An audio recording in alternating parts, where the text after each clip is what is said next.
Well, good morning and welcome back to another week on the allotment. Or as Bruce Forsyth would say, it's nice to see you, It's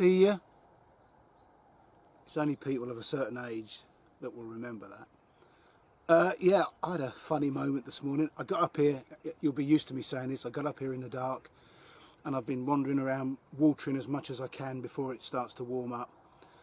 So of course I couldn't see a lot in the dark and I'm wandering around and I'm walking up the main path and I glanced across at my rather pathetic scarecrow and I got covered instantly in goose pimples before I realised what I was looking at, because the rather inert dummy face had a proper face on it, and in fact I've got goose pimples now, and it's hard to explain, and I'll come on to that later on when I talk about the human body, some funny facts.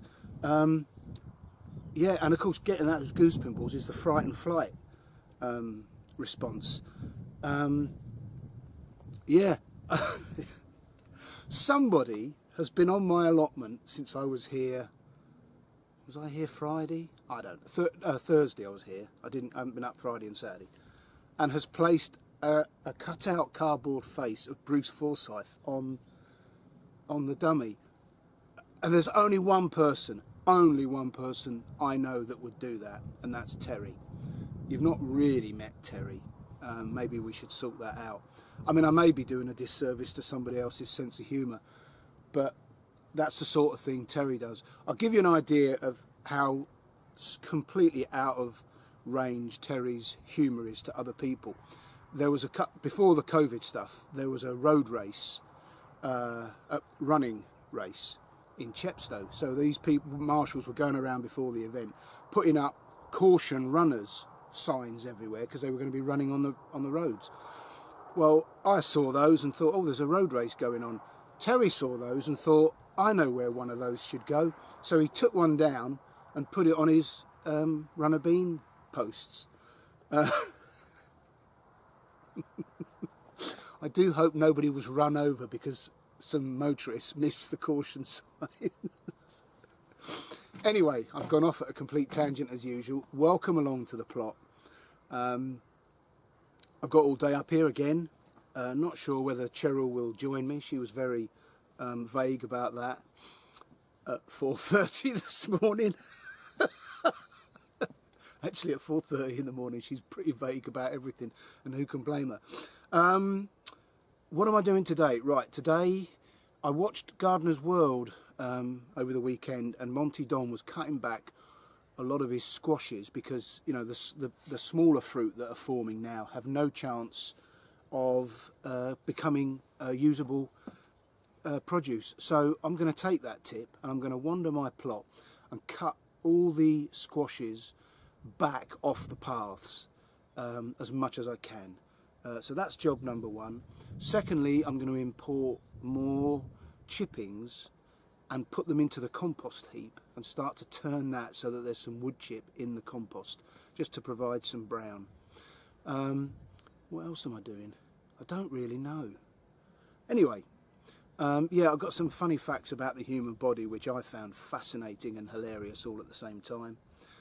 So please stick around for those. Welcome along. A little wander around and just pick out some things in isolation. These cucumber plants, the taller one there in the middle is the Suprena. If you remember, in the spring I sowed, I think it was 10 or 12 plants, and I put them out way too early. One survived and the rest are Market More 76. And you know, this frame that I grew up with the intention of them growing up and looking very decorative as the fruit hung down, it hasn't really worked how I intended. However, rather than the aesthetics, if you think about the fact that I'm growing these plants to harvest cucumbers, then, you know, 1, 2, 3, 4, there's some down on the 5.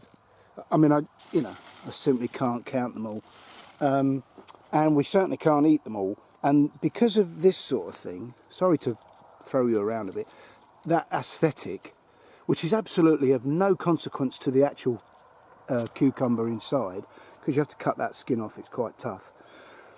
The cucumbers are gorgeous, fantastic, but you can't sell that in the farm shop. People simply won't buy that, which is a sad indictment of people really, and how they've become programmed to only pick, you know, ones that are formed perfectly. And of course they're formed perfectly because they're covered in pesticides, herbicides and fungicides. Yeah, the cucumbers, although they don't look good, have been extremely productive this year, and I'm very pleased with the way it's gone. And this is the sort of thing, I mean, this is only a tiny one, but you know, that's going to be setting as a cucumber plant, and all those flowers are trying to become fruit. So I shall chop that off, and then it gives the actual main plant a chance to put all its effort into growing the fruit that will survive. And here's a case in point. I've completely lost access to this path, and you know, I haven't minded, it doesn't bother me.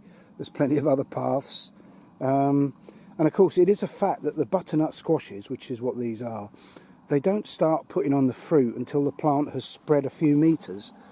So you know, here's a classic of there's the, if I can show you, there's the butternuts forming, and they're actually on the path.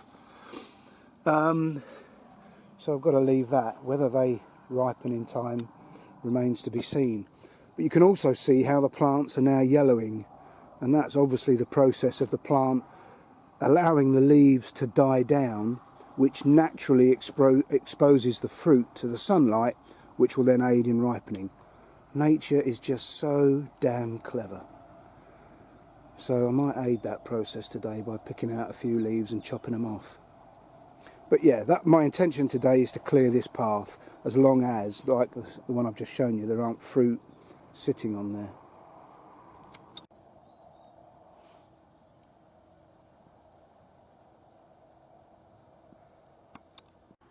Actually, in my welcoming intro, I forgot my main job today. I picked this water container up with a tap on it in a caravan accessory shop yesterday, and I had this idea that if I can make a stand for that and sit it just inside the shed, put it on its side, it's such a large container, even with the amount of brews that I drink, that would be a big improvement on keep using the containers I've got where I have to pour it into the kettle, and it's just a faff, and I don't mind it, it's not a big deal, but again, part of the improvements. Anyway, we'll see how we get on, but that is a big, you know, a major part of my day. Little bit of, I hesitate to use the word carpentry, but yeah, it's really about sawing a bit of wood up, but that's one of my jobs.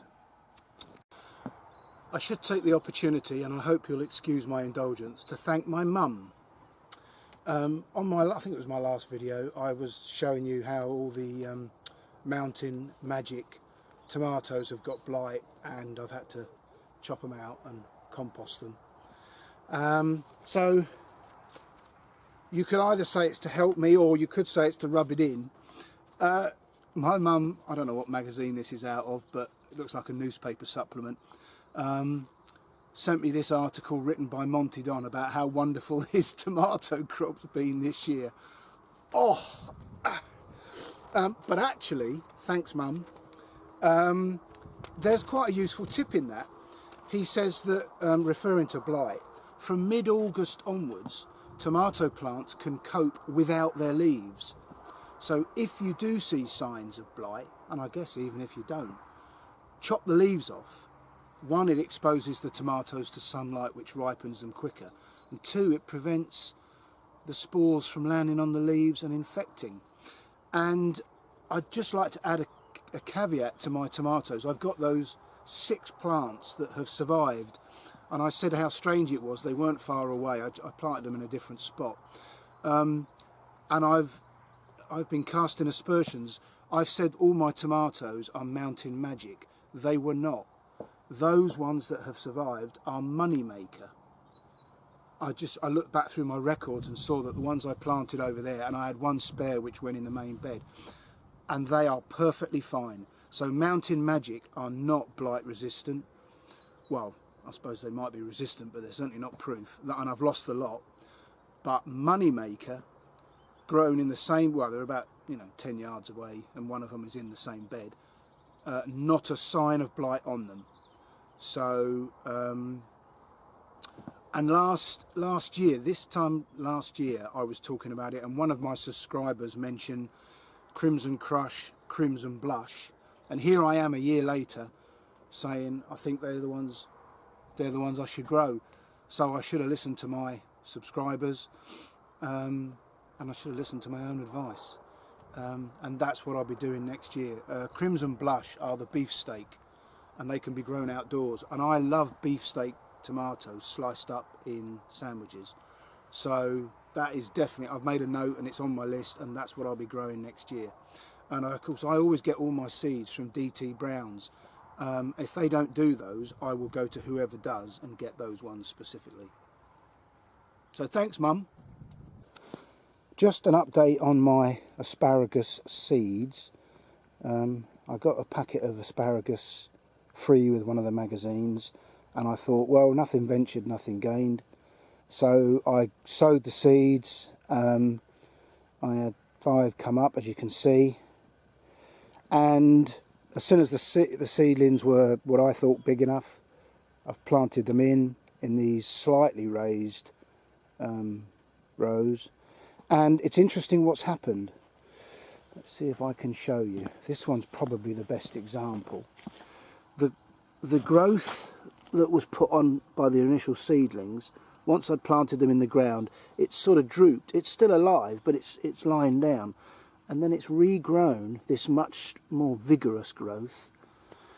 So I'm very pleased. I've been watering them through this long dry spell we're having. In fact, this is an even better example, really. Here's the initial growth that's flopped, and then it's put on this erect, new, strong growth. So, who knows what will happen through the winter, but as we stand, I'm thrilled with that.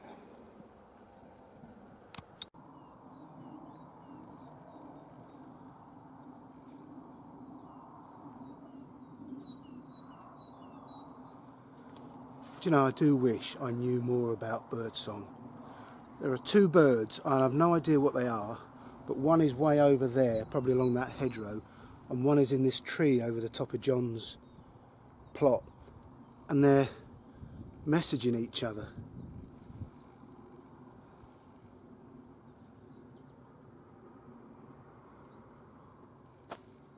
Bloody typical, isn't it? Anyway, yeah, it's lovely. Sometimes it's nice just to sit and listen. Anyway, please sit and listen. I saw some stuff. I don't know, I can't remember how I saw it. I saw it this week. There was an interesting fact, and I thought, wow, that's interesting. I never knew that. So I've written down a few of the things. I ended up on a website, you know how it is. Not that sort. I thought they were fascinating facts. So here we go. You may find them interesting, or you may switch off. Here goes. Your eyes blink about 20 times a minute. Your ears never stop growing. The nose produces about a cupful of nasal mucus every day.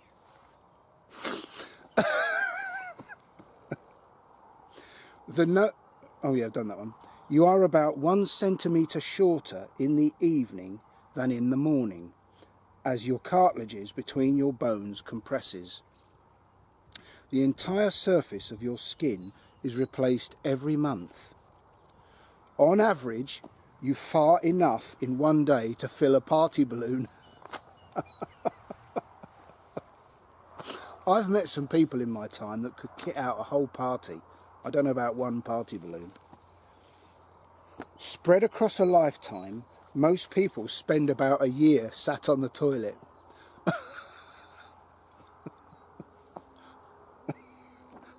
I'm not going to say any more. We wee enough every month to fill a bath.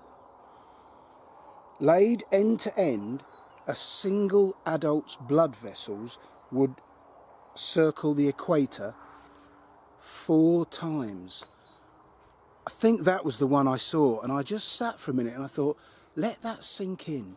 Inside one person, your blood vessels will go around the planet 4 times. That's unbelievable. The average person has 67 different species of bacteria in their belly button. Now, with that information, some of the people I see would be wearing masks on their belly button. This one is fascinating. I didn't know this. And Cheryl and I have had 3 of them. Babies don't shed tears until they are at least 1 month old. Humans are the only species known to blush. When listening to music, your heartbeat will synchronise with the rhythm. You can't breathe and swallow at the same time. Tongue prints are as unique as fingerprints. Can you imagine going into a police station? Okay, sir, would you like to...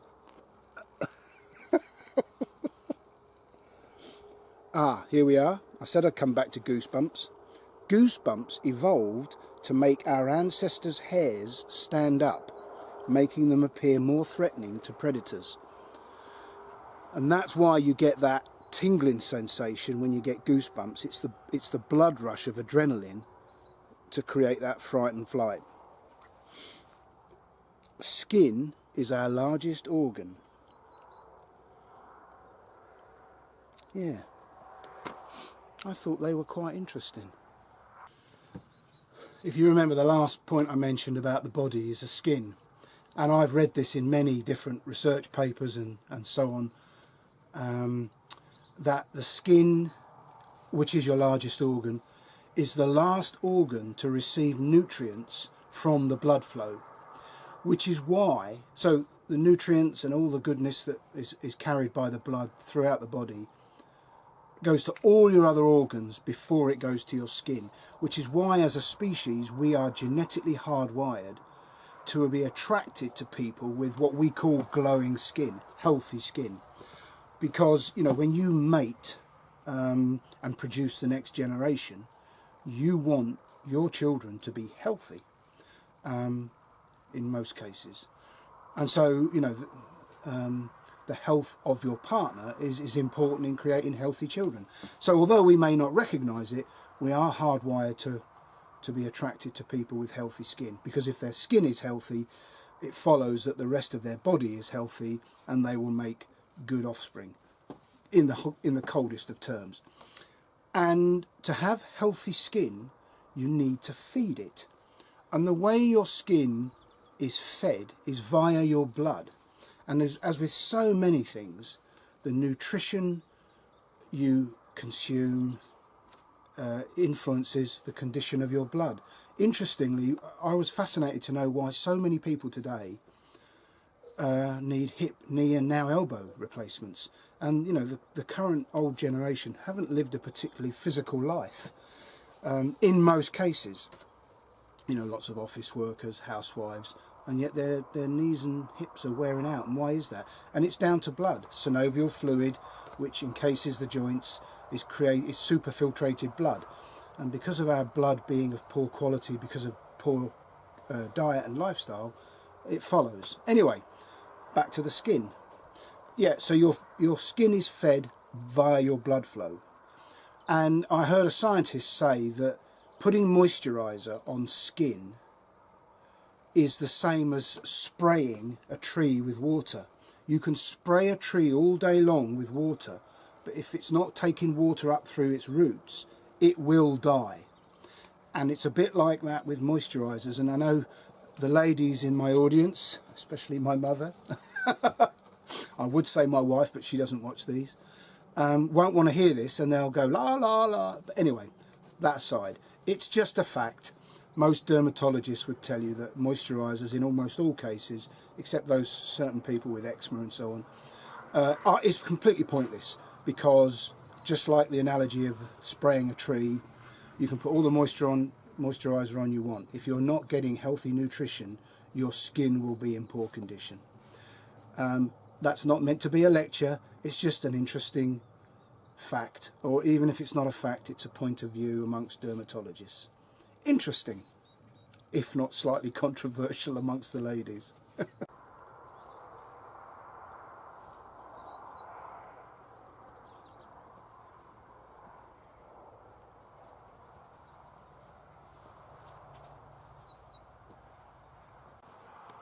Well, that's a tiny fraction of what I've got growing in those 2 beds. And that's one of the problems with allotments. Cucumbers, like so many things, you know, you wait all year and then they come all at once in their tens. If somebody could breed a cucumber plant that produced 1 cucumber per week for the whole year, they'd be a millionaire. But anyway, we'll juice those, which uses them in quite large numbers. And talking of juicing, I said I'd show you how we juice our beetroot, so let's go and have a look at that. Well, as promised, I said I'd show you how I drink my beetroot. So every morning, with a few exceptions, I make Cheryl and I a vegetable juice, and it consists of 2 apples, a piece, not this size, but a piece of raw ginger, and then a bag of organic carrots, and that's the juice we have every morning. Now, in season, when we've got them, I will also put a beetroot through the juicer, and that's how we drink our beetroot juice. So, to start with, cut the apples in half and cut off a knob of ginger. And you know, these juicers, if you go into any PC curries or PC World, whatever it's called, you know, there's a whole range from the most reasonably priced up to the incredibly expensive. So we put the ginger in between the apples. Now there's going to be a bit of noise now, so bear with me.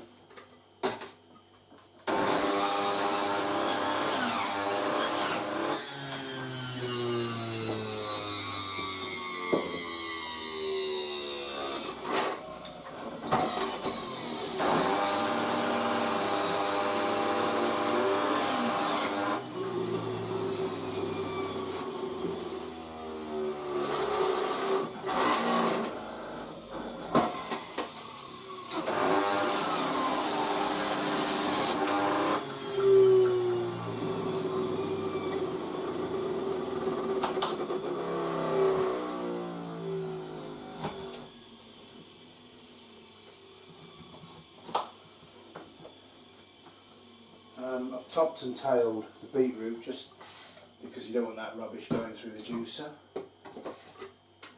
You've got to be careful, obviously the beetroot juice is extremely staining and gets everywhere, so you've got to be a bit careful.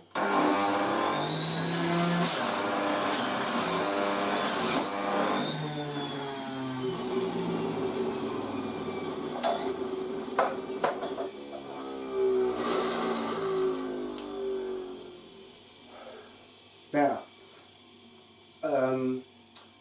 juicing is gaining traction all around the world. It's becoming more popular, and if you really want to know the sort of details of juicing and why people juice, etc., then if you look up Jason Vale, V-A-L-E, on YouTube, particularly if you are suffering with any kind of chronic modern diseases of diet and lifestyle, look at his Super Juice Me documentary. It's about an hour and a half and it is life changing. Anyway, enough of that. This is what we do, and you know, that's the beetroot juice is now mixed in with our normal juice, and you know that the taste is something you have to acquire. When we first started, it was the strangest taste, and you drank it really because you knew it was good for you, not because it tasted great. But you know, it doesn't take long, and the reason the apples are there is because they sweeten it.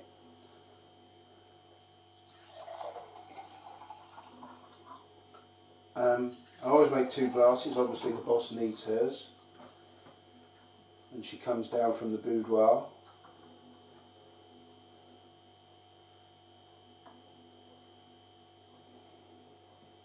And that's it.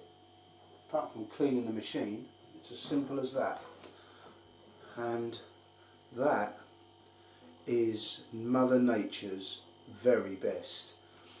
All those nutrients, phytonutrients, antioxidants, vitamins, when you drink them, essentially what the juicer has done is it's chewed your food for you. It does extract the fibre, all the stuff in the bottom there, the pulp, that's got the fibre in it, and some people say, oh well, you're not getting your fibre. Well, trust me, you know, when you're eating a plant-based diet, you're getting enough fibre, I can tell you. And you know, so that goes into your trillions of cells, and you know, if you eat a normal breakfast, you know, there might be some nutrients in it, a little bit of vitamins, but that is powerful.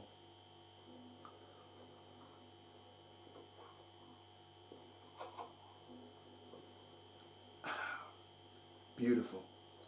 The ginger's got a real kick. Cheryl is convinced. She works in a doctor's surgery. You know, sick people going in and out all the time. Not so much nowadays because the doctors don't like seeing patients. But, you know, all these other ladies have their flu jab every year. Cheryl doesn't have the flu jab, she drinks these. And she's the only one who isn't off sick at some point through the winter with colds, flus, sniffles or whatever. So yes, that is how we drink our beetroot juice. Cheers.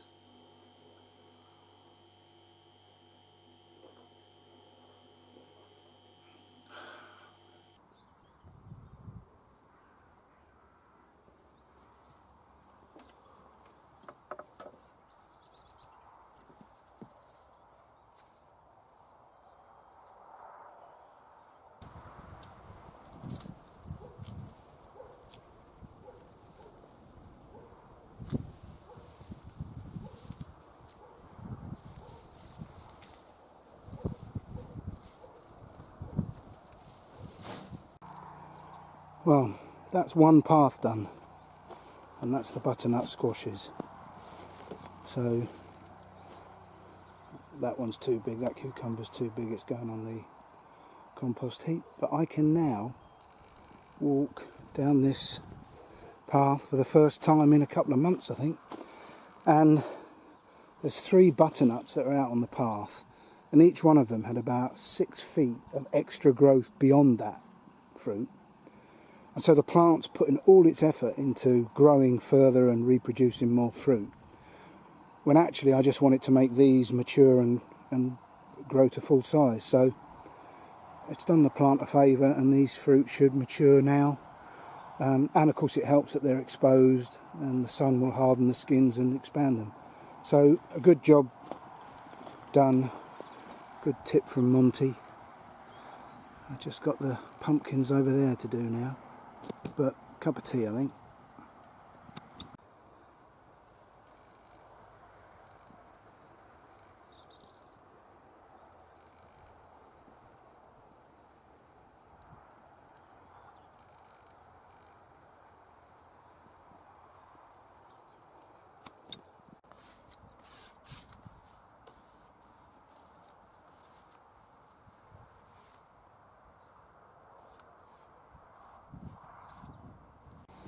So I'm hoping the lawnmower is going to turn the stuff I've cut off, the butternuts and the pumpkins, from that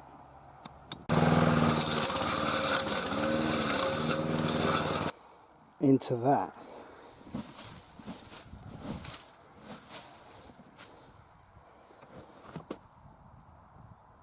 Well, there's no doubt if you just chuck all your compostable material in a bay, given time, it will rot down. But I've decided to take a much more proactive approach. So some wood chippings, all the green stuff that I've chopped up. This should speed up rapidly the rate at which I get usable compost.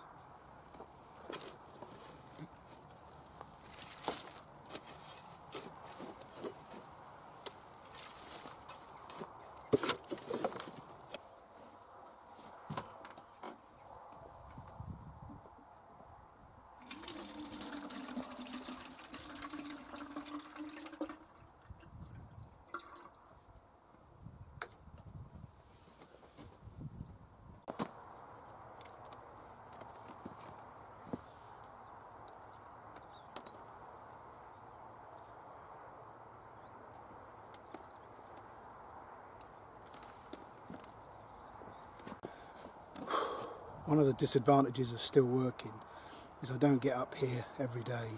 When you don't get up here every day, the runner beans go mad. You've got to keep picking them, even when they're too big to eat, because if you don't keep picking them, they won't produce more. So I've got a load here, and I'm just going to sort through, and the ones that are too big and will be stringy and inedible are going in the compost, and then I'll save the ones that we can eat, and we'll have them tonight with tea.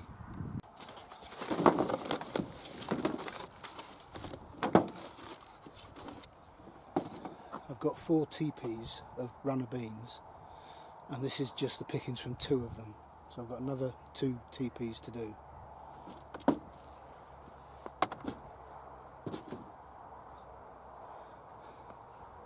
Essentially I'll reject them if they've got that curve which shows the beans are forming inside.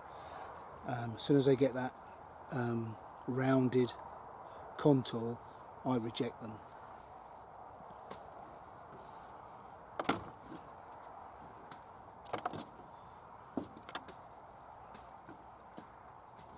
Well, that's all we've got. I'm going to do the other 2 now, and the rest are going to be chopped up and composted. But it's not as if we're going short of runner beans.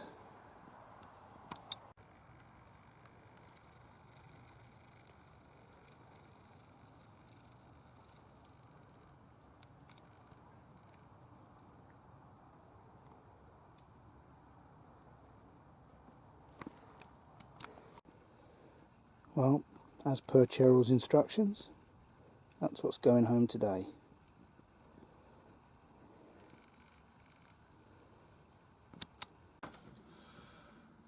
Oh, wow, that was a really productive day. Really happy with that.